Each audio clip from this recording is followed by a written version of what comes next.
Oras. Renungan Harian Carpe Diem kembali menjumpai Anda sekalian hari ini Sabtu 30 Juli 2022. Kiranya di hari ini damai sejahtera Allah yang melampaui segala akal memelihara hati dan pikiranmu di dalam Kristus Tuhan kita. Marilah kita memulai renungan firman Tuhan hari ini dengan menyanyikan buku ND nomor 670, baitnya yang pertama dan ketiga.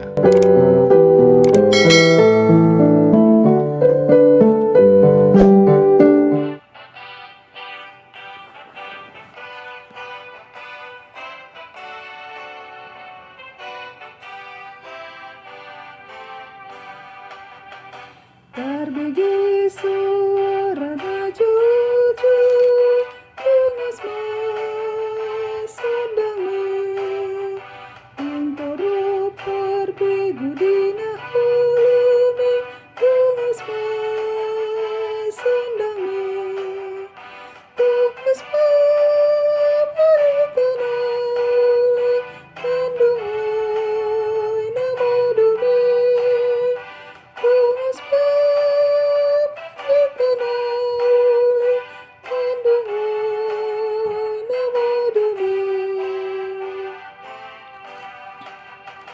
Tunasai terhisap itu di roham, tungas masundang me, dari tahun hata hanguluni, tungas masundang me, tungas paberikan oleh kandungai nama dumi, tungas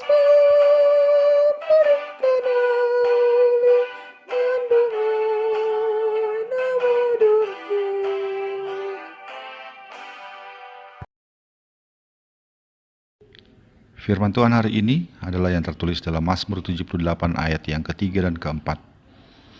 Yang telah kami dengar dan kami ketahui, dan yang diceritakan kepada kami oleh nenek moyang kami tidak hendak sembunyikan kepada anak-anak mereka, tetapi kami akan ceritakan kepada angkatan yang kemudian puji-pujian kepada Tuhan dan kekuatannya dan perbuatan-perbuatan ajaib yang telah dilakukannya.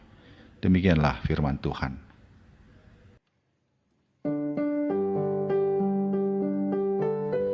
Ada suatu kalimat terkenal dalam pidato Presiden Soekarno yang kemudian disingkat oleh orang-orang muda Indonesia dengan kata jas merah. Kalimat itu adalah jangan sekali-kali meninggalkan sejarah. Konon dalam pidatonya itu Soekarno menggunakan kata sejarah sebanyak 50 kali. Itu menandakan bahwa betapa pentingnya sejarah bagi Soekarno dan penting juga bagi bangsa Indonesia. Asaf, salah satu tokoh keagamaan umat Israel, juga melihat betapa pentingnya sejarah bagi umat Israel.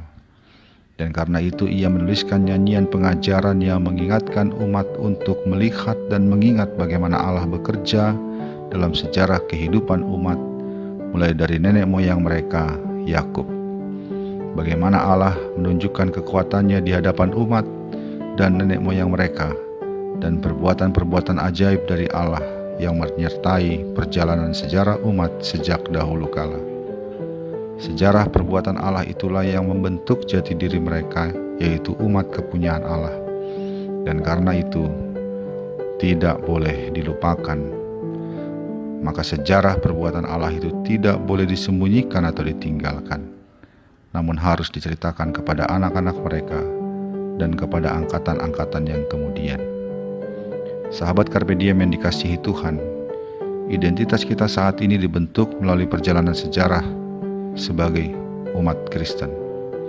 Dan sebagai orang Kristen yang mempercayai bahwa Allah berkarya, kita meyakini bahwa keberadaan kita saat ini karena adanya perbuatan dan karya Allah dalam perjalanan sejarah hidup kita.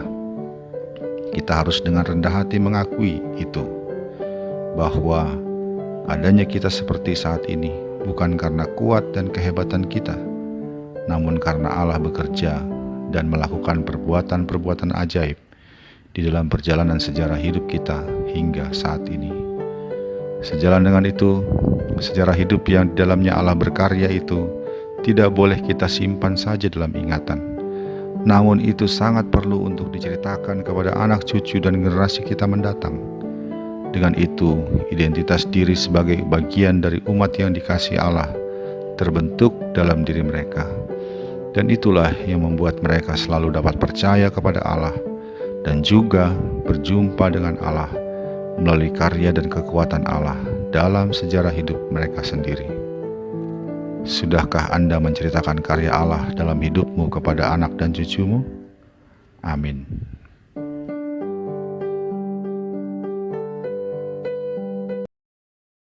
Marilah kita berdoa. Ya Allah Bapa kami dalam Yesus Kristus, terima kasih untuk banyak perbuatan ajaib yang telah Engkau kerjakan dalam hidup kami, sehingga kami boleh ada seperti kami ada saat ini.